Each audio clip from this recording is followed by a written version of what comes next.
Rey González tenía planeado ser el cuarto boricua dentro de WWF en los años 90. Sabio Vega hizo una entrevista recientemente donde conversó respecto a cuáles eran los planes originales de la agrupación de los boricuas, su carrera en WWF y de la misma manera por qué Rey González había sido considerado y eventualmente no se llevó allí. Pero en este caso lo que vamos a estar analizando es, ¿hubiera funcionado? ¿Cuál hubiera sido el desenlace? ¿Qué hubiera afectado? Hay otras expresiones dentro de la entrevista de Sabio que también voy a explicar un poco más dentro de este video, así que como siempre te invito a que le des like, te suscribas al canal, dejes tu comentario y vamos a analizar esto a profundidad. Wiggle, wiggle. Like.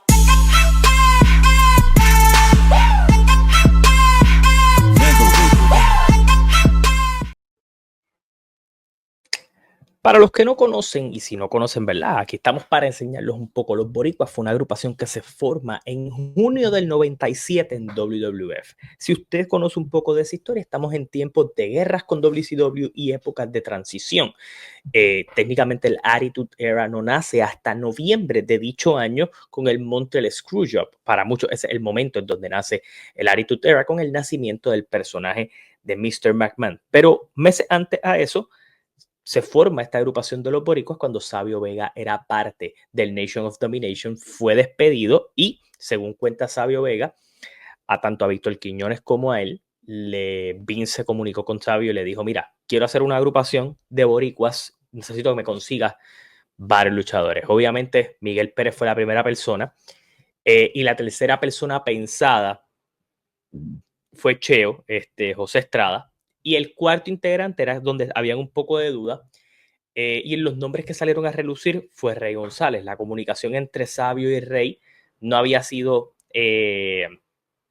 mucha luego de la salida de Rey de AWF, regresando a WWC, que lo explica el mismo Sabio Vega. Él mismo utiliza que Rey se había puesto un poco come mierda. Esas fueron sus palabras, no mi opinión. Y al final del día se desencantaron por Huracán Castillo. ¿Cuál terminó siendo la trayectoria de todo esto? Incluso él dice que no hubo ningún tipo de rencilla sobre que esto pasara de la manera en que pasó, ni nada similar. Ok, vamos a darle un poquito de fast forward a la situación. Los Boricuas, la agrupación como tal, existe hasta octubre del 98, o sea, un año y medio de agrupación.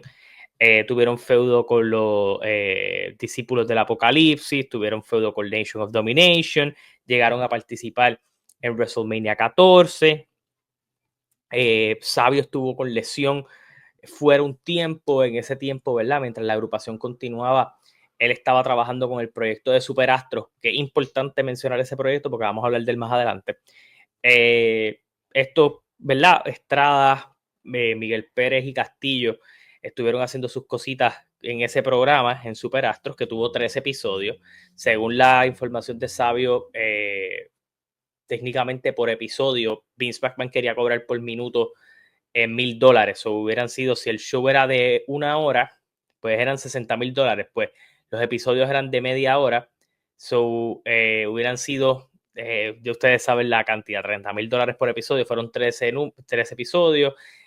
Vince tenía planes de hacer como una versión latina de WWF.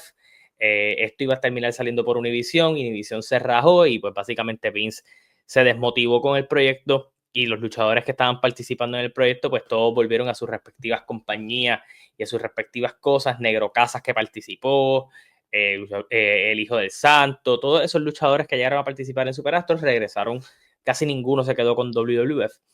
Y lo mismo terminó pasando con los boricuas. También tenemos que hablar que para ese entonces Superastros nace obviamente porque ya WCW ahí había empezado a mostrar en su programación luchadores latinos que estaban calando hondo en el fanático con esto de la división Cruiserweight. Así que sí viene de allí. Si Superastros hubiera funcionado, tal vez la historia hubiera sido distinta para los boricuas. Pero ¿por qué hago todo este recuento?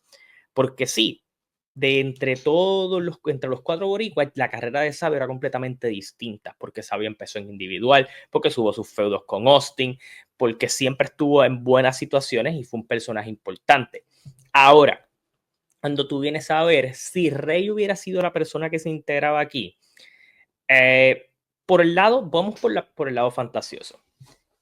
tanto Huracán como Sabio, como Cheo, como Miguelito, todos ya eran, y lo dice Sabio, eran luchadores con millaje, ya habían tenido grandes experiencias en sus carreras, ya habían trabajado por muchísimos años, habían trabajado en diversas partes del mundo. En el caso de Rey, Rey venía tal vez un poco más novato y tal vez hubiera sido interesante para él porque hubiera agarrado otro estilo y otras cosas que para él hubieran funcionado. También hay que ser claro en que con esa exposición él pudo haber llegado no solo a tal vez tener éxito en WWF, pero tal vez tener éxito en otros mercados. Y me voy a explicar. Ustedes conocen el estilo de Rey.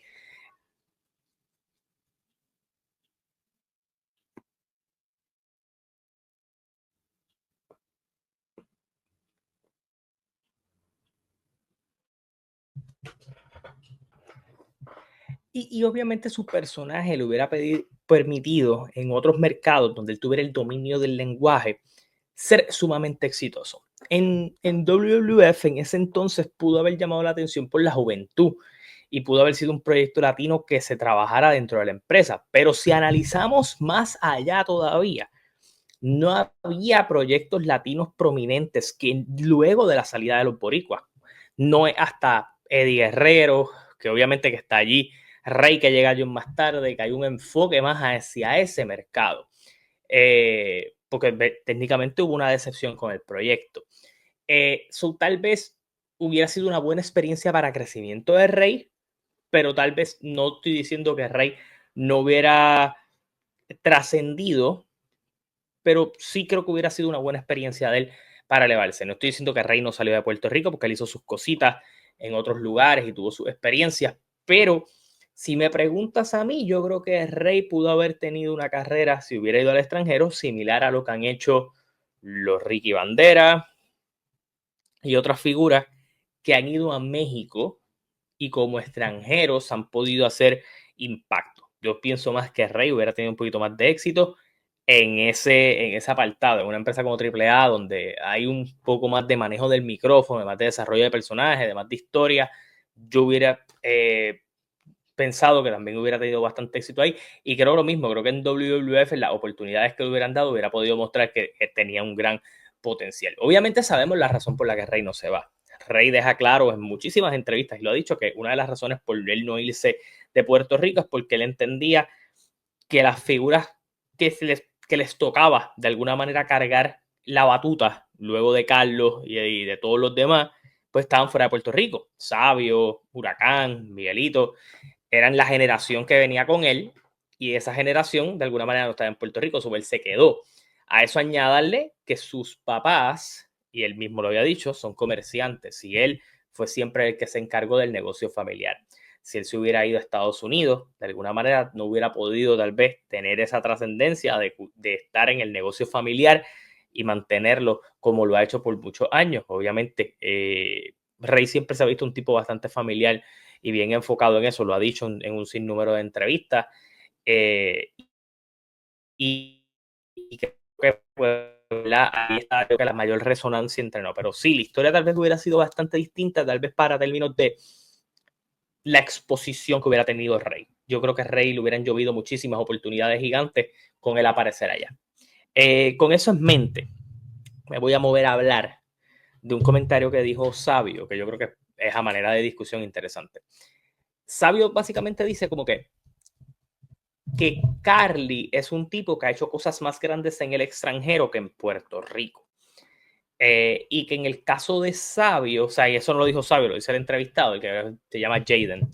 Él dice como que en el que para él lo más brutal de Sabio es que hizo cosas importantes en Estados Unidos, ¿verdad? Luchó con los mejores, ha tenido su manera de ir regresando en ocasiones a hacer cosas de agente y ese tipo de cosas. En cambio, Carly sí luchó con los mejores afuera, hizo un nombre internacional, pero en Puerto Rico no hay historias grandes o cosas grandes por las que tú recuerdes a Carly. Y yo puedo estar semi de acuerdo con ello. ¿Por qué? Porque aunque Carly ha tenido buenas historias en Puerto Rico, no creo que ellos nunca lo hayan buqueado en esa manera en donde yo estoy loco por ver Carly contra esta figura. Pudiera darle la excepción a cuando se enfrentó a Ricky Bandera. O cuando hicieron lo de aniversario 2008, que creo que es contra 2008-2007 con Rey. Fuera de eso, puedo estar de acuerdo con ese statement, pero también para añadirle ese statement es complicado trabajar a un luchador el cual estuvo del 2003 al 2011, 2010, o sea, 7 años en el extranjero, que coge bookings en el extranjero y que tú no lo puedes tener activamente en todo momento, crearle buenas historias. Las veces que ha podido estar un poquito más consistente o más consecutivamente, lo han podido usar en ciertas cosas que pudieron haber funcionado, pero no, sí creo que hay culpa y culpa. Hay culpa de presentación, pero también hay que admitir, Carly se volvió un fenómeno en Estados Unidos, tiene sus bookings, tiene sus cosas, y para mí su carrera en Estados Unidos es mucho más grande que su carrera en Puerto Rico, pero obviamente el impacto en Estados Unidos afecta positivamente su impacto en Puerto Rico. Así que nada, déjame saber tu opinión en los comentarios, suscríbete al canal, campanita para notificaciones. Hasta la próxima, se cuidan, nos vemos, gracias por el apoyo siempre.